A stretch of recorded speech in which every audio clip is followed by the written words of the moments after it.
Happy Friday, everybody. Max here with your fix of gaming news. Coming up, Assassin's Creed Black Flag's microtransactions have fans frustrated, and the new PlayStation ports of Call of Duty Black Ops 1 and 2 aren't all they could be. I'll tell you all about that, plus a look at some of the other big games that dropped this week. Let's get into it.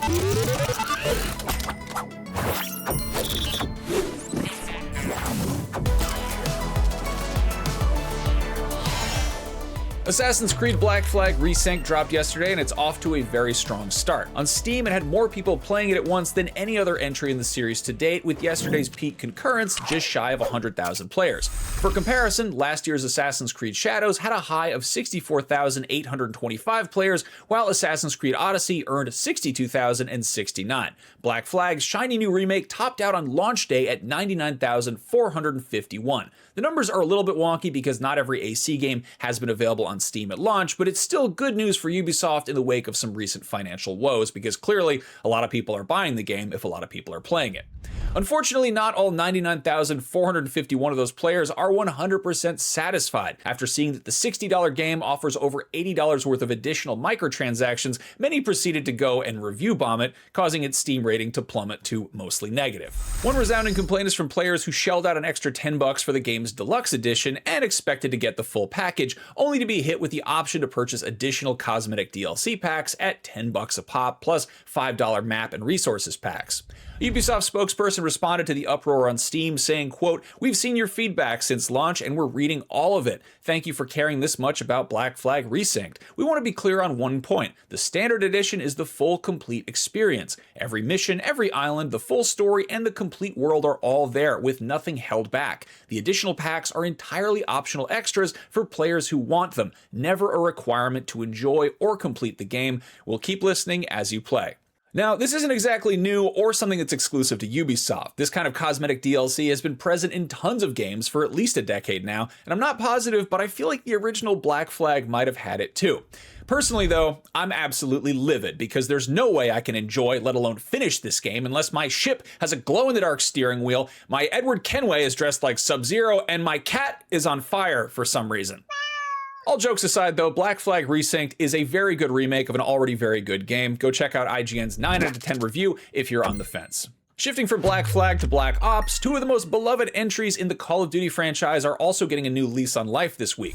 Originally released on the PlayStation 3 and Xbox 360 in 2010 and 2012 respectively, until now the only way to play the first two entries on current or last-gen consoles was to load up the 360 version on an Xbox and play it through backwards compatibility. But Activision surprised PlayStation owners with news that Black Ops 1 and 2 would be getting PS4 and PS5 ports courtesy of Iron Galaxy. However, anybody expecting a full remaster should definitely temper their expectations. The tech experts over at Digital Foundry dug into the recent re-releases and came away perplexed and underwhelmed by the PS5 version in particular, which only runs at 1080p instead of 4K, something that the PS5 should be fully capable of doing for a 16-year-old game. They explained, quote, "For a native PS5 title and a somewhat high-profile port, this is a deeply odd state of affairs. Even the game's obvious visual blemishes are preserved. Shadow quality was necessarily poor back in the day, but why preserve that problem in the present day when so much more graphics horsepower is available?" The PS4 and 5 versions are a step up from playing the original 360 version on a Series X, but it sounds like they could have used a little more love.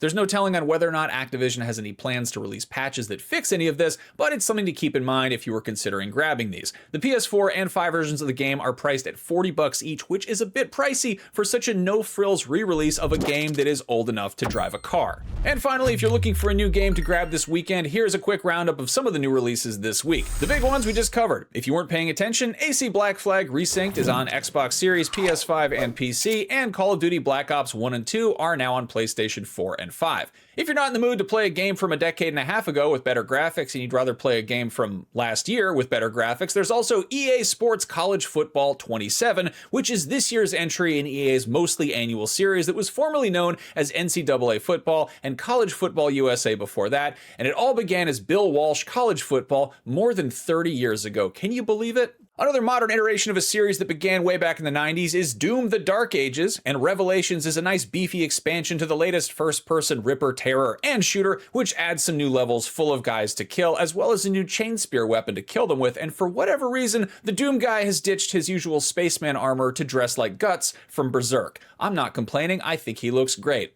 Speaking of anime involving big swords, if you're a fan of Sword Art Online but want an offline experience, there's also Echoes of Aincrad, a single-player action RPG where you can create your own original character and insert them into the world of the popular series. All those games I just mentioned are on Xbox Series, PS5, and PC. On both Switches and PC, there's also Moonlight Peaks, which is basically Stardew Valley, except your dad is Dracula, and therefore you have magic powers, which presumably makes farming easier, even though you probably only drink blood, so why would you need vegetables? I don't know. On Xbox Series X, there is an equally moonlit 2D indie Metroidvania called Winds of Arcana: Ruination, which hit PC last year. A couple previously released JRPGs get another go. Grand Blue Fantasy Relink Endless Ragnarok is a full-size expansion to the base game that was released in 2023, which features a bunch of new content and improvements. If you already bought the main game, you get the new content as DLC, and if you're a newcomer, you can grab the whole enchilada on both PlayStation, Switch 2, and PC. Also on Switch 2 is Digimon Story Time Stranger, which came out last year for PC and the other newer consoles.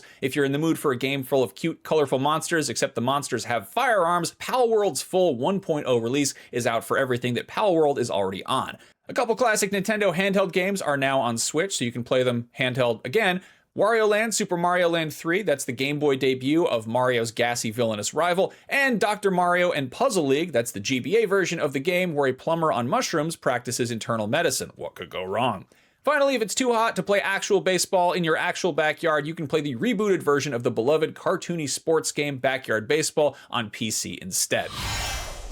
So there you go, that is your fix for Friday, July 10th, 2026. If you're looking for something to play right now for real cheap that also supports a great cause, go grab this month's Humboldt Choice Bundle. It includes Sea of Stars, Tunic, Neon White, Police Simulator, Patrol Officers, Drop Duchy, Sledders, Dice Folk, and our Adventurer Guild. This month's charity is Sandy Hook Promise, a national nonprofit on a mission to educate about violence prevention. Head over to humblebundle.com between now and August 4th to start playing today. Have a great weekend, everybody. Go play some video games.